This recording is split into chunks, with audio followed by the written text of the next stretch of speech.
Hello class 8 के बच्चों। तो बसंत भाग 3 पाठ 10 कामचोर पाठ को आज हम पढ़ते हैं, जिसे लिखा है स्मित चुगताई जी ने। ठीक है, चलिए शुरू करते हैं। बड़ी देर के बाद विवाद के बाद यह तय हुआ कि सचमुच नौकरों को निकाल दिया जाए। आखिर ये मोटे मोटे बच्चे किस काम के हैं? हिलकर पानी भी नहीं पीते। इन्हें अपना काम खुद करने की आदत होनी चाहिए।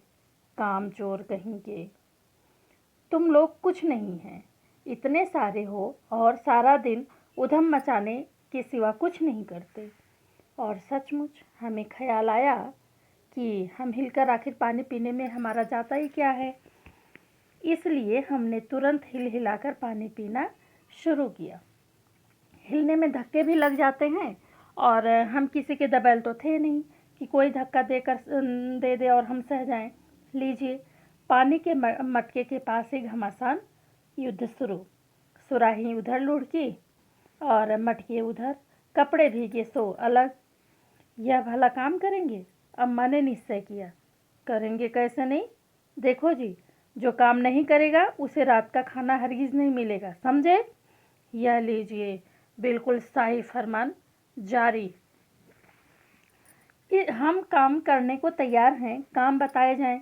हमने दुहाई दी। बहुत से काम हैं जो तुम कर सकते हो। मिसाल के लिए, दरी कितनी मैली हो रही है, आंगन में कितना कूड़ा पड़ा है, पेड़ों में पानी देना है। और भाई, मुफ्त में तो ये काम करवाए नहीं जाएंगे, तुम सबको तनख्वाह भी मिलेगी। अब्बा मियाँ ने कुछ काम बताए और दूसरे कामों का हवाला भी दिया कि मालिक को तनख्वाह मिलती है तो तुम बच्चों को भी मिलेगा अगर तुम उस काम को करेंगे तो। ऐ खुदा, खुदा के लिए नहीं, घर में बाढ़ आ जाएगी, अम्मा ने याचना की। फिर भी तनख्वाह के सपने देखते हुए हम लोग काम पर तुल गए। एक दिन फर्शी दरी पर बहुत से बच्चे जुट गए और चारों ओर से कोने पकड़ करके झाड़ना शुरू कर दिया। सारा घर धूल से अट गया। खांसते खांसते सबके जो है बुरे हाल हो गए। धूल जो दरी पे थी सब जो है फर्श पे जाके जम गई। हम लोगों को तुरंत आंगन से निकाल दिया गया। वहाँ हम लोगों ने फौरन झाड़ू लगाने का फैसला लिया। झाड़ू क्योंकि एक थी और उम्मीदवार कई, इसलिए क्षण भर में झाड़ू के पुर्जे उड़ गए। जितनी सीखें जिसके हाथ पड़ी वह उनसे ही उल्टे सीधे हाथ मारने लगा। अम्मा ने सिर पीट लिया। भाई, ये बुजुर्ग काम करने दे तो इंसान काम करे, जब जरा जरा सी बात पर टोकने लगेंगे तो बस हो चुका काम। ये बच्चों का बोलना है। ओके।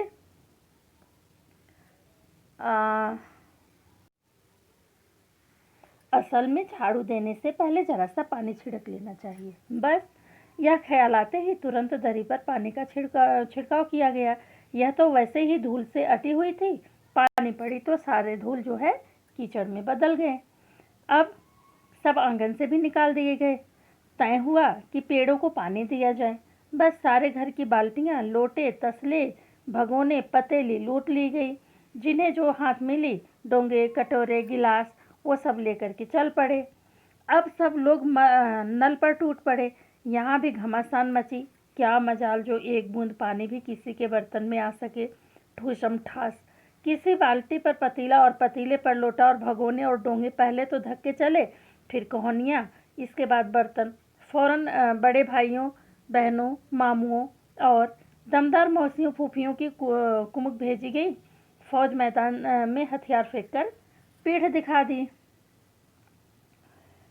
इस धीमा मुश्ती में कुछ बच्चे कीचड़ में लथपथ हो गए, जिन्हें नहलाकर कपड़े बदलवाने के लिए नौकरों की जो है वर्तमान संख्या कम थी। बगल के नौकर आए और 4 आने प्रति बच्चे के हिसाब से नहलाए गए। हम लोग कायल हो गए कि सचमुच यह साफ सफाई का काम हमारे बस की बात नहीं है और न ही पेड़ों की देखभाल हमसे हो सकती है। कम से कम मुर्गियां ही बंद कर दें। बस शाम से ही बांस छड़ी हाथ पड़ी। बस शाम ही से जो बांस छड़ी हाथ पड़ी लेकर मुर्गियां हाँकने लगे, है ना। चल दबड़े दबड़े। पर साहब, मुर्गियों को भी किसी ने हमारे विरुद्ध भड़का रखा था। ऊट पटांग इधर उधर कूदने लगी। 2 मुर्गियां खीर के प्याले में जाकर के चांदी के बर्फ में जा पड़ी। दौड़कर फड़फड़ाती हुई निकल गई। तूफान गुजरने के बाद पता चला प्याले से सारी खीर दीदी के कामदानी के दुपट्टे और ताजे धूल से लगी हुई है। एक बड़ा सा मुर्गा, अम्मा के खुले पायदान और कूड़ा पड़ा पत्थर, कत्थे चूने लुथड़े हुए पंजे लेकर अम्मा की सफ़ेद धूल जैसी चादर पर जो है छाप मारता हुआ निकल गया। एक मुर्गी दाल की पतीलों में छपाक मारकर भागी और सीधी जाकर मोरी में इस तेजी से फिसली कि सारे खिचड़ी मौसी के मुंह के ऊपर नजर आए, जो बैठी हुई थी हाथ मुंह धो रही थी। इन मुर्गियों ने बेनकेल का ऊँट बनी चारों तरफ दौड़ रही हैं और एक भी दबड़े में जाने को राजी न थी। इधर किसी को सूझा कि जो भेड़ें आई हुई हैं लगे हाथ उनको भी दाना दिया जाए। दिन भर की भूखी भेड़ें दाने का सूप देखकर जो सबकी सब झपनी तो भाग कर जाना कठिन हुआ। लटसन पटसन तख्तों पर चढ़ गई, पर भेड़ चाल मशहूर है, जिनकी नज़र तो बस दाने पर ही सूप पर जमी हुई थी। पलंगों पर फलांगती हुई, बर्तन लुढ़काती हुई साथ साथ चढ़ गईं। तख्त पर बानी दीदी का दुपट्टा फैला हुआ था, जिस पर गोखरी चंपा और सलमा सितारे रखकर बड़ी दीदी मुगलानी बुआ को कुछ बता रही थीं। भेड़ें निसंकोच रौंदती हुई मेघनों की पछाड़ करती हुई दौड़ गईं। जब तूफान गुजर जाने से पता लगा तो जर्मनी की सिंटा टैंकों और बम्बारों सहित उधर से छापा मारकर गुजर गईं। जहाँ जहाँ वे गुजरा भेड़ें शिकारी कुत्तों की तरह गंध सूंघती हमला करती गईं। हज्जन माँ एक पलंग पर दुपट्टे से मुंह ढके हुए सो रही थीं। उन पर जो भेड़ों ने दौड़ा तो न जाने वह कौन से सपने की सैर कर रही थीं। दुपट्टे में उलझी हुई मारो मारो चीखने लगीं। इतने में भेड़ें सूप को भूलकर तरकारी वाली की टोकरी पर टूट पड़ी। वह तालान में बैठी मटर की फलियां तोड़कर रसोई को दे रही थी। वह अपनी तरकारी का बचाव करने के लिए सीना तान कर उठ गईं। आपने कभी भेड़ों को मारा होगा तो अच्छी तरह देखा होगा कि बस ऐसा ही लगता है जैसे रुई के तकिए को कूट रहे हो। भेड़ को चोट तो ही नहीं लगती, बिल्कुल यह समझकर कि आप उससे मजाक कर रहे हैं। वह आप ही पर चढ़ बैठेगी। जरा सी देर में भेड़ों ने तरकारी छिलकों समेत अपने पेट की कढ़ाई में झोंक दी। इधर यह प्रलय मची थी, उधर दूसरे बच्चे भी लापरवाह नहीं थे। इतनी बड़ी फौज थी जिसे रात का खाना न मिलने की धमकी मिल चुकी थी। वे 4 भैंसों का दूध दूहने पर जुट गए। धुली धुलाई बेधुली बाल्टी लेकर 8 हाथ थनों पर पिल पड़े। भैंस एकदम जैसे चारों पैर जो है हाथ जोड़ करके बाल्टी को लात मार करके दूर जा खड़ी हुई। तय हुआ कि भैंस की अगाड़ी पछाड़ी बांध दी जाए, काबू में ला करके दूध दूह लिया जाए। बस झूले की रस्सी उतारकर भैंस के पैर बांध दिए गए। पिछले 2 पैर चाचा जी की चारपाई के पायों से बांधे, अगले 2 पैर बांधने की कोशिश की जा रही थी कि भैंस चौकन्नी हो गई।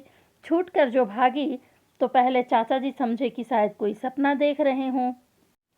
फिर जब चारपाई पानी के ड्रम से टकराई और पानी छल कर गिरा तो समझे कि आंधी तूफान में फंसे हैं, साथ में भूचाल भी आया हुआ है। फिर जल्दी से उन्हें असली बात पता चल गया और वे पलंग की दोनों पटियां पकड़े बच्चों को छोड़ देने वाले को बुरा भला कहने लगे। यहाँ बड़ा मज़ा आ रहा था कि भैंस जो है भागी जा रही थी और पीछे पीछे चारपाई और उस पर बैठे चाचा जी थे।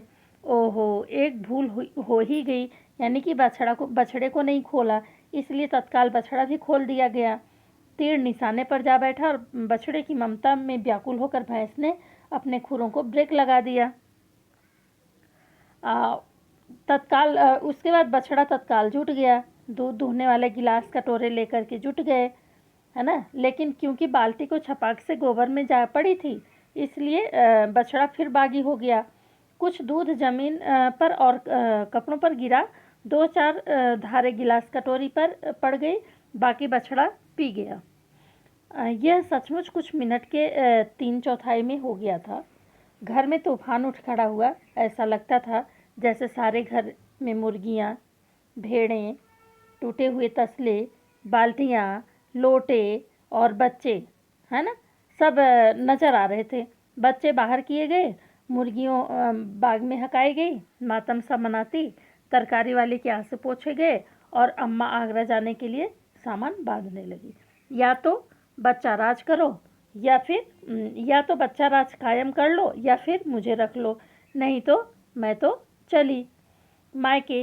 अम्मा ने दे दी चुनौती और अब्बा ने सबको कतार में खड़ा करके पूरी बटालियन का कोर्ट मार्शल कर दिया। अगर किसी ने घर की किसी चीज़ को हाथ लगाया तो बस रात का खाना बंद हो जाएगा। ये लीजिए, इन्हें किसी करवट शांति ही नहीं है। हम लोगों ने भी निश्चय कर लिया कि अब चाहे कुछ भी हो जाए हिलकर पानी भी नहीं पिएंगे। तो ये बड़े ही रोचक कविता है, कहानी है, जिसे स्मित चुगताई जी ने लिखा है और जो आप लोगों पे बिल्कुल फिट भी बैठता है। ओके बच्चों, अब आ जाते हैं अभ्यास प्रश्नावली में। कहानी में मोटे मोटे किस काम के हैं, किन के बारे में और क्यों कहा गया है? तो कहानी में मोटे मोटे किस काम के हैं? बच्चों के बारे में कहा गया है, क्योंकि वे घर के कामकाज में जरा भी मदद नहीं करते थे तथा दिन भर उधम मचाते रहते थे। इस तरह से ये कामचोर हो गए थे। तो अगला क्वेश्चन है कि बच्चों के उधम मचाने के कारण घर की क्या दुर्दशा हुई? तो बच्चों के उधम मचाने के कारण घर अस्त व्यस्त हो गया। मटके सुराहियाँ इधर उधर लुढ़क गईं। घर के सारे बर्तन अस्त व्यस्त हो गए। पशु पक्षी इधर उधर भागने लगे। घर में धूल मिट्टी और कीचड़ का ढेर लग गया। मटर की सब्जी बनने से पहले ही भेड़ खा गई। मुर्गियों के कारण कपड़े गंदे हो गए। इस वजह से पारिवारिक शांति भी भंग हो गई। अम्मा ने तो घर छोड़ के जाने का फैसला भी कर लिया। या तो बच्चा राज कायम कर लो या फिर मुझे रख लो, अम्मा ने कब कहा और इसका परिणाम क्या हुआ? अम्मा ने बच्चों द्वारा किए गए घर की हालत को देखकर कहा। जब पिताजी ने बच्चों को घर के कामकाज में हाथ बटाने को कहा तब इन्होंने इसके विपरीत सारे घर को तहस नहस कर दिया, जिससे अम्मा जी परेशान हो गई थी। इसका परिणाम ये हुआ कि पिताजी ने घर की किसी भी चीज़ को बच्चों को हाथ न लगाने की हिदायत दे डाली। अगर किसी ने घर का काम किया तो उसे रात का खाना नहीं दिया जाएगा। कामचोर कहानी क्या संदेश देती है? यह एक हास्य प्रधान कहानी है। यह कहानी संदेश देती है कि बच्चों के घर के कामों से अनभिज्ञ नहीं होना चाहिए। उन्हें अनेक स्वभाव के अनुसार उन्हें उनके स्वभाव के अनुसार उम्र और रुचि ध्यान में रखते हुए काम कराना चाहिए, जिससे बचपन से ही उनमें काम के प्रति लगाव तथा रुचि उत्पन्न हो, न कि ऊब जाए वो। क्या बच्चों ने उचित निर्णय लिया कि अब चाहे कुछ भी हो जाए हिलकर पानी भी नहीं पिएंगे? तो बच्चों द्वारा लिया गया निर्णय उचित नहीं था, क्योंकि स्वयं हिलकर पानी न पीने का निश्चय उन्हें और कामचोर बना देगा। वे कभी भी कोई भी काम करना नहीं सीख पाएंगे। घर के सामान्य काम हो या अपना निजी काम, प्रत्येक व्यक्ति को अपनी क्षमता के अनुरूप उन्हें करना आवश्यक क्यों है? अपनी क्षमता के अनुसार काम करना इसलिए ज़रूरी है क्योंकि क्षमता के अनुसार किया गया कार्य सही और सुचारू से होता है। यदि हम अपने घर का काम या अपना निजी काम नहीं करेंगे तो हम कामचोर बन जाएंगे। हमें अपने काम के लिए आत्मनिर्भर होना चाहिए। तो भरा पूरा परिवार कैसे सुखद बन सकता है? तो भरा पूरा परिवार तब सुखद बन सकता है जब सब मिलजुल कर कार्य करें। दुखद तब बनता है जब सब स्वार्थ भावना से कार्य करें। कामों की क्षमता अनुसार विभाजित करने से कहानी जैसी दुखद स्थिति से बचा जा सकता है। कार्यों को बांटने से किसी दूसरे को काम करने के लिए कहने की ज़रूरत होती होगी और तनाव भी उत्पन्न नहीं होता होगा। बड़े होते बच्चे किस प्रकार माता पिता के सहयोगी हो सकते हैं?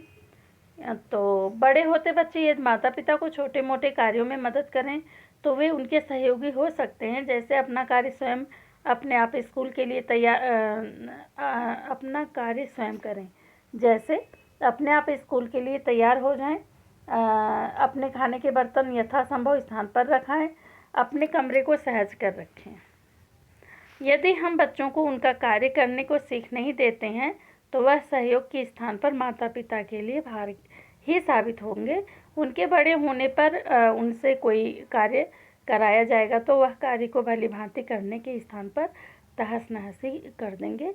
जैसे ही कि कामचोर लेक पर बच्चों ने सारे घर का हाल कर दिया था, इसलिए माता पिता को बच्चों को उनके स्वभाव के अनुसार उम्र और रुचि को ध्यान में रखते हुए काम कराना चाहिए, जिससे बचपन से ही उनमें काम के प्रति लगन तथा रुचि उत्पन्न हो, न कि ऊब और उनके सहयोगी हो सकें। कामचोर कहानी एकल कहानी या संयुक्त परिवार की, तो ये संयुक्त परिवार की है। बाकी ये भाषा की बात है। प्रबल, प्र से प्रबल, प्रभाव, प्रयोग शब्द जो बनाने हैं, तो ये इसमें चुगताई जी का जो है जीवन परिचय है बच्चों, इसे करिएगा। धन्यवाद।